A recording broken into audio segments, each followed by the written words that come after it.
ఎక్కడైనా ల్యాండ్ పై ఇన్వెస్ట్ చేయాలని అనుకుంటున్నారా? అయితే ఫ్యూచర్ సిటీలో ఇప్పుడే ల్యాండ్ పీస్ పెట్టుకోండి. పూర్తి వివరాలకు మాకు కాల్ చేయండి. నమస్తే అమ్మా. నమస్తే అమ్మా. అమ్మ, తులసి కళ్యాణం చేయడం చూశాను. తులసి కోటలో అంత రాయి పెట్టి కళ్యాణం చేశారు. దేవుడి రూపం ఎందుకు రాయిగా పెట్టారు నాకు అర్థం కాదు. తులసి కళ్యాణం చేసే రోజున ఉసిరి చెట్టునే పెడతారు అక్కడ, అయితే ఉసిరి కొమ్మనన్నా పెడతారు. కానీ రోజు కూడా తులసిలో ఒక రాయి ఉంటుంది. తులసి కోటలో మనం పెట్టుకోవాలా ఖచ్చితంగా? తప్పనిసరిగా ఒక రాయి పెడతాం ఓకే తులసి కోటలో. ఆ రాయి ఎవరంటే కార్తీక దామోదరుడు. కార్తీక దామోదర్ అంటే శివయ్యనా విష్ణుమూర్తి? దామోదరుడు అంటే విష్ణుమూర్తి. నిజంగా చెప్పాలంటే కృష్ణుడు. ఆయనకి దామోదరుడు పేరు రావడానికి కూడా పెద్ద కథ ఉందమ్మా, చాలా బాగుంటుంది. ఆ కథ కూడా తెలుసుకుందాం.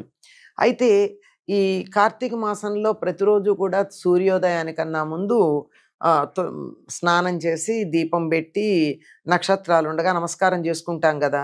అది పెట్టేటప్పుడు ఆ దీపం యొక్క ఫలితం ఎవరికి వెళ్తుంది? దీపం ఎవరి గురించి పెడుతున్నాం మనం? కార్తీక దామోదరుని గురించి పెడుతున్నాం. సూర్యోదయం అయ్యాక పెట్టేవంతా శివుడికి సంబంధించి ఇలా ఉంటుంది. ఈ కార్తీక దామోదరుడు శిలగా ఎందుకున్నాడు? అది కదా మీ ప్రశ్న. ఎందుకంటే గోలోకంలో రాధాదేవి చెల్లుల్లో ఒక ఆవిడ తులసి. ఆవిడికి కృష్ణుడి మీద కొంచెం ఇష్టం, మక్కువ పడింది. కృష్ణుడు అందరినీ అనుగ్రహిస్తాడు కదా. ఈ వీళ్ళల్లో సుధాముడు అని కృష్ణుడికి ఒక స్నేహితుడు ఉన్నాడు అక్కడ కూడా గోలోకంలో.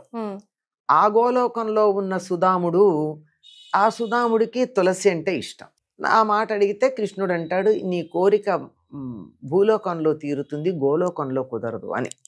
సరే ఎదురు చూస్తూ ఉంటాడు ఆయన. ఈ లోపల ఒకరోజు తులసి ఇక్కడ వీరిద్దరూ కూడా ఏకాంతంగా, కృష్ణుడు తులసి ఏకాంతంగా ఉన్న సమయంలో రాధాదేవి అక్కడికి వస్తే గుమ్మంలో కాపలా ఉంటాడు సుధాముడు. లోపలికి వెళ్ళొద్దంటాడు. నన్ను అడ్డుకుంటావా, నువ్వు రాక్షసుడు వైపు పడతావు అని సుధాముడిని శపించింది రాధాదేవి. సుధాముడిని ఈ లోపల ఈవిడ వస్తోంది అని చెప్పి భయపడిపోయి లోపల విరజ అనేటటువంటి ఒకనొక చెలి ఉంది, రాధాదేవి చెలి. ఆవిడతో కలిసి ఉన్నాడు ఈయన కృష్ణుడు. దాంతో తులసి కాదు, తులసి కూడా ఉంది, తులసి కూడా ఇష్టమే. దాంతో రాధాదేవి వస్తోందని తెలిసి విరజ నది ప్రవహించింది. విరజా నది పేరు అలాగే అలా వచ్చిందనమాట. అయ్యాక ఆ సమయంలో అక్కడ తులసి కూడా ఉందని తులసిని కూడా ఈవిడ భూలోకంలో పుడతావని చెప్పించింది రాధాదేవి. పాపం సుధాముడు భయపడతాడు, ఏమిటి రాక్షసుడుగా పుట్టడం ఏంటి అని. సుధాముడు కూడా శపించేశాడు రాధాదేవిని, నువ్వు ఒక మానవకాంతలాగా కోపం తెచ్చుకో అంటే, రాక్షసుడు అయిపోయింది కదా, నువ్వు మానవకాంతలాగా కోపం తెచ్చుకున్నావు గనక నువ్వు భూలోకంలో పుడతావు అని. రాధా బాధపడుతుంది, సుధాముడు బాధపడతాడు, తులసి బాధపడుతుంది. కానీ ఇదంతా లోక కళ్యాణం కోసం, మీరు బాధపడక్కర్లేదు అని రాధాదేవిని ఏమని ఓదారుస్తాడంటే, నువ్వు అక్కడికి వెళ్ళేట లోపలే నీకు ఇష్టమైనటువంటి విరజానదిని, గోవర్ధన పర్వతాన్ని, బృందావనాన్ని అన్నింటినీ నేను భూలోకంలో నీకన్నా ముందే పంపిస్తాను. నువ్వు వెళ్ళి నా కోసం ఎదురు చూస్తూ ఉండగా కన్ను మూసి కన్ను తెరిచే లోపల నేను అక్కడ ఉంటాను. భూలోకంలో 100 ఏళ్ళు అయ్యేటప్పటికి గోలోకంలో కొన్ని క్షణాలు అవుతుందంతే, మళ్ళీ తిరిగి వచ్చేస్తావు, నీ కోసం నీ కూడా వస్తానన్నాడు. అట్లా రాధాదేవి అవతరించింది.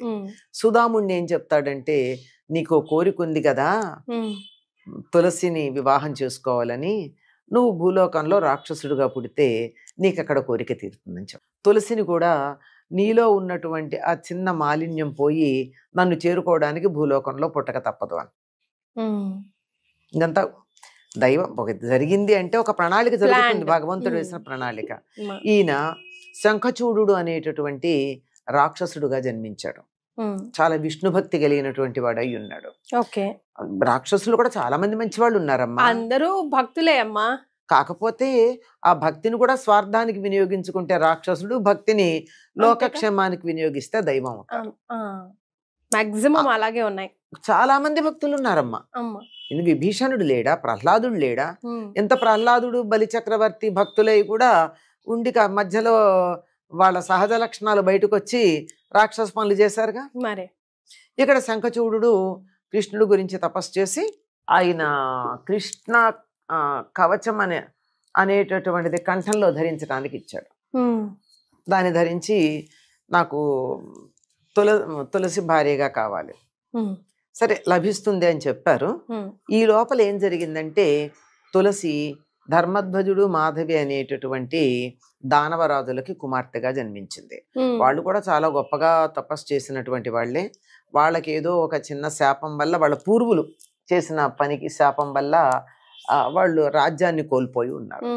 కోల్పోతే మళ్ళీ మీకు రాజ్యం ఎట్లా వస్తుంది అని అడిగితే శివుడు విష్ణువు దగ్గరికి తీసుకెడితే లక్ష్మీదేవి వాళ్ళ ఇంట్లో పుడితే వాళ్ళకి లభిస్తుంది అని. సరే వాళ్ళు అమ్మవారి గురించి తపస్సు చేసి తమ ఇంట్లో జన్మించమంటే వాళ్ళకి ఈ కుమార్తె, ఒక పెద్ద ఆయనకి పుట్టినటువంటి కూతురు వేదవతి, రెండో ఆయనకి పుట్టినటువంటి అమ్మాయి తులసి. ఆవిడ పుడుతూనే అసలు ఆ సౌందర్యం చూసి అందరికీ ఇంత అందంగా ఉంది, ఎవరితోనూ పోల్చడానికి వీలు లేదు అని అనుకున్నారట. అందుకని తులలేనిది గనక తులసి అని పేరు పెట్టారు. ఆవిడ పుట్టింది కార్తీక పూర్ణిమ. కార్తీక పూర్ణిమ నాడు పుట్టింది. ఆవిడ తొందరగానే వెంటనే నాకు విష్ణుమూర్తి భర్తగా కావాలి అని చెప్పి కోరుకుని తపస్సు చేసుకోవడానికి వెళ్తారండి. అమ్మ మరి తులసి కూడా చెట్టుతో ఎందుకమ్మ? మామూలుగానే ఉంది ఆవిడ. సరే తపస్సు చేసుకోవడానికి వెళ్ళింది. ఇంట్లో వాళ్ళంతా వద్దన్నారు. లేదు లేదు నాకు కావాలనుకుంది, వెళ్ళింది. కొంతకాలం తపస్సు చేసిన తర్వాత బ్రహ్మగారు ప్రత్యక్షమయ్యారు. ప్రత్యక్షం, ఇప్పుడు కాదు నీకు విష్ణువుతో వివాహం జరగడం, నీకోసం భూలోకంలో పుట్టినటువంటి శంఖచూడుని వివాహం చేసుకున్న తర్వాత, మానవ శరీరం కదా, అది అయిపోయిన తర్వాత నువ్వు విష్ణువుని చేరతావు. విష్ణువు చతుర్భుజుడైన విష్ణువుని చేరిన తర్వాత అటు పిమ్మట నీ అసలు స్థానమైనటువంటి గోలోకానికి ఎడతావు అని. సరే ఈవిడ ఇంకా తపస్సు చేసుకుంటూ ఉండగానే అక్కడికి శంఖచూడు వస్తాడు.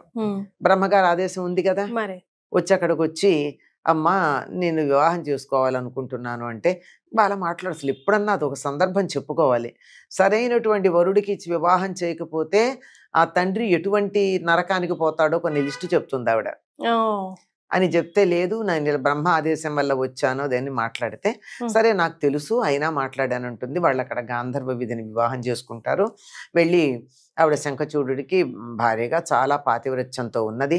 ఎంత విష్ణు భక్తి ఉన్నా రాక్షస శరీరం కదా, లక్షణం ఎక్కడికి పోతుంది? దేవతల్ని మునుల్ని బాధించటం మొదలు పెడితే మరి వెళ్ళి అడిగితే, నేను వరం ఇచ్చిన వాడిని నేను సంహరించలేను కదా, నువ్వు సంహరించవచ్చు అని శివుడికి అనుమతిస్తాడు. శివుడు తీరా పెడితే ఆయన మెడలో ఉన్నటువంటి అది చూస్తే ఆ కవచం ఉందే, అది ఉన్నంతకాలం ఎవరు ఏం చేయలేరు, కంఠంలో ఉన్నది. మరి ఏం తర్వాత ఆయన భార్య పాతివ్రత్యం రక్షిస్తోంది.